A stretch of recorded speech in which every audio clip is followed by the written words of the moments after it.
Hey everyone, welcome back to the channel. In today's video, I'm going to show you how to recover a view once message without taking a screenshot. As you may know, if someone sends you a view once photo or video, it disappears after you viewed it. In the latest update, even taking screenshots or screen recordings isn't allowed. But what if you want to view it again or share it with someone? Let me show you how.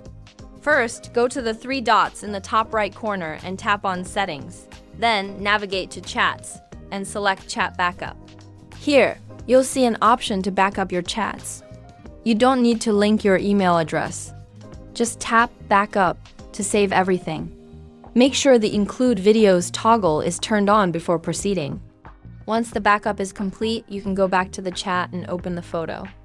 After you view the photo, it will disappear as expected. However, if you want to see it again or share it with someone, here's what you do. Go to your app settings and open App Info. Then tap on Storage and select Clear Data.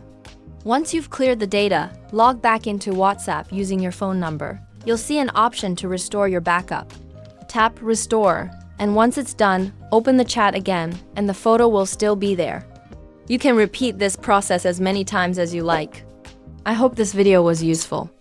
If it helped, make sure to like the video and subscribe to the channel. Thanks for watching.